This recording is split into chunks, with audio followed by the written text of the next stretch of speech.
Hello students, my name is Shivani Gaur and welcome to deep explanation. तो आज का हमारा टॉपिक है फॉर्मूला ऑफ फोर्स। देखो, हमने इस चैप्टर में फोर्स पढ़ लिया, वेरियस टाइप ऑफ फोर्सेस पढ़ लिए, ठीक है, इनर्शिया पढ़ लिया, लेकिन मेन चीज़ नहीं पढ़ी। क्या? फोर्स का फॉर्मूला क्या होता है भाई? बताते हैं फोर्स का फॉर्मूला क्या होता है। अगर फोर्स का फॉर्मूला आपको नहीं पता होगा तो आप इसके न्यूमेरिकल्स कैसे सॉल्व करेंगे? ठीक है, न्यूमेरिकल्स हम सबसे लास्ट में डिस्कस करेंगे। आज हम आपको सिर्फ इसमें इस वीडियो में सिर्फ फोर्स के फॉर्मूले के बारे में डिस्कस करने वाले हैं। ओके, तो बात करते हैं फॉर्मूला ऑफ फोर्स। तो क्या होता है? देखो भाई, फोर्स का फॉर्मूला होता है ये, mass into acceleration. This is formula of force. Okay, अब जो फोर्स है उसको हम डिनोट करते हैं एफ से, एंड मास को एम से, एंड एक्सेलरेशन को ए से। तो this is formula of force. ठीक है, ये हमारा हो जाता है फॉर्मूला फोर्स का। ओके, इतना समझ में आ गया?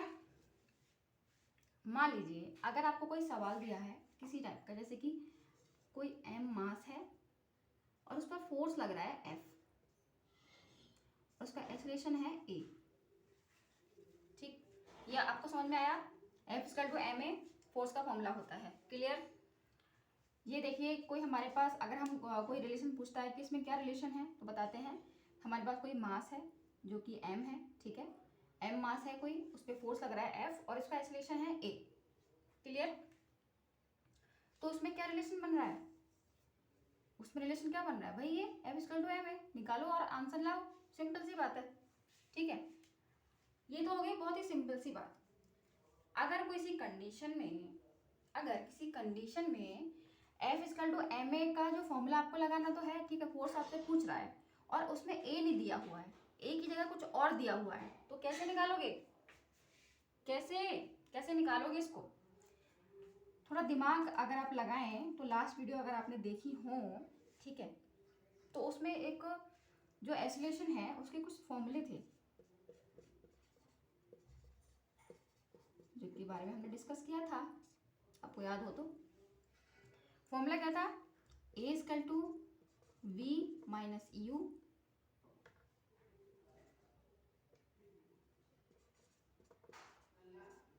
Initial and final velocity upon T. Clear? एक और था बी का स्क्वायर माइनस यू का square equal to A S, ये था।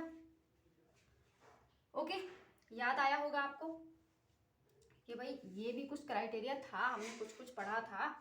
ठीक है, तो अगर फोर्स का फॉर्मूला दे रखा है, कोई सवाल ऐसा है जिसमें दे रखा है सिंपल मास दे रखा है, एक्सेलरेशन दे रखा है, आप फटाफट निकाल दोगे। अगर किसी कंडीशन में एक्सेलरेशन की जगह फाइनल और इनिशियल वेलोसिटी दे रखी है, उस कंडीशन में आप क्या करोगे? उस कंडीशन में आप ये करोगे कि आप इस फॉर्मूले से ए की वैल्यू को निकालोगे, देन उसमें पुट करोगे और फिर वो क्वेश्चन को जो दे रखे होंगे उसमें वैल्यूज, वो उनको पुट करके आप फोर्स निकालोगे। कैसे? जैसे कि ये है, इस तरीके का ये फॉर्मूला है। ए कैसे निकालना है इसमें से?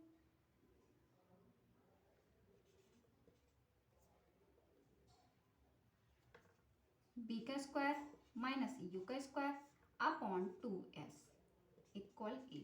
This is formula of A, जो कि हमने इससे बनाया। ठीक, अब ये वाला जो फॉर्मूला है हम किसमें पुट करेंगे? F equal to M A में। F equal to M A, तो एम की जगह हम इसको पुट करेंगे, सॉरी ए की जगह हम इसको पुट करेंगे क्योंकि हमने इसकी ए की वैल्यू निकाली है। तो कैसे पुट करेंगे? B square minus u square upon 2s। तो अगर कोई ऐसा सवाल आता है जिसमें फाइनल एंड इनिशियल वेलोसिटी दे रखी है, एक्सेलरेशन नहीं दे रखा है, तो आप उस सवाल को इस तरीके से सॉल्व करेंगे इस फॉर्मूले को लगाकर। क्लियर हो गया कि भाई फॉर्मूला कैसे हमें सॉल्व मतलब पुट करना है, क्या करना है फॉर्मूले में। ओके, अब हम बात करते हैं यूनिट्स की।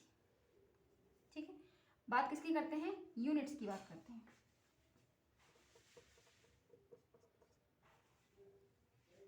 बात करते हैं किसकी, यूनिट्स की। देखो भैया 2 टाइप्स की यूनिट है इसमें, क्या, एक होती है एसआई यूनिट स्टैंडर्ड यूनिट, एक होती है सीजीएस यूनिट। तो स्टैंडर्ड यूनिट जो है हमारी, एसआई यूनिट जो है, उसमें इसका क्या वैल्यू होता है, मतलब यूनिट क्या होती है, वो होती है न्यूटन। ठीक है, न्यूटन होता है। एंड बात करें सीजीएस की, तो सीजीएस में इसका क्या होता है, सीजीएस में होता है डाइन, डायन नहीं, डाइन। ठीक है, ये वही इसकी यूनिट होती है सीजीएस में, फोर्स की यूनिट होती है डाइन सीजीएस में, और एसआई में इसकी यूनिट होती है न्यूटन। ओके, एसआई में न्यूटन, एसआई में कौन सी यूनिट होती है, न्यूटन फोर्स की, और सीजीएस में कौन सी होती है, डाइन। ठीक है, और बात करें हम 1 न्यूटन, 1 न्यूटन की वैल्यू कितनी होती है डाइन में, 10⁵ डाइन। ठीक है, ये हमारे हो गए। ठीक है, और जो हमारा क्या होता है, फोर्स जो होता है वो कैसा होता है, फोर्स जो हमारा होता है वो कम से कम वेक्टर क्वांटिटी होता है। वेक्टर क्वांटिटी कैसे होता है, आपने पढ़ा है वेक्टर क्वांटिटी होता है, बट कैसे होता है, जैसे मान लीजिए अगर आपसे कोई बोले कि आपको गेट खोलना है, ठीक है, आपसे कोई बोले कि गेट खोलना है, ठीक है, तो अगर आपसे किसने पूछा कि कितने फोर्स के साथ आपने गेट खोला, एक तो ये बात हो गई। ठीक है, आपसे किसी ने पूछा कि कितने फोर्स के साथ आपने गेट खोला, एक तो ये बात हो गई। दूसरी बात ये हो गई कि आपने किस डायरेक्शन में वो गेट खोला, डायरेक्शन भी तो आपसे पूछेगा, तो डायरेक्शन जहाँ पूछी, जहाँ आपसे मैग्नीट्यूड एंड डायरेक्शन दोनों पूछ रहा है, this is vector quantity, this is vector quantity. तो फोर्स क्या होता है, वेक्टर क्वांटिटी होता है। क्लियर हुआ आपको, ठीक है, फॉर्मूला ऑफ फोर्स आपको क्लियर एकदम से हो गया होगा, यूनिट्स क्या होती हैं एकदम क्लियर हुआ होगा, 1 न्यूटन में कितना डाइन होता है ये भी क्लियर हो गया। देन ये क्लियर हो गया आपको कि जो हमारा फोर्स है वो वेक्टर क्वांटिटी होता है। क्लियर, तो ये छोटी सी वीडियो थी, सिर्फ आपको फॉर्मूला समझाने के लिए। ठीक है, ओके, मिलते हैं नेक्स्ट वीडियो में नेक्स्ट टॉपिक के साथ, तब तक के लिए गुड बाय।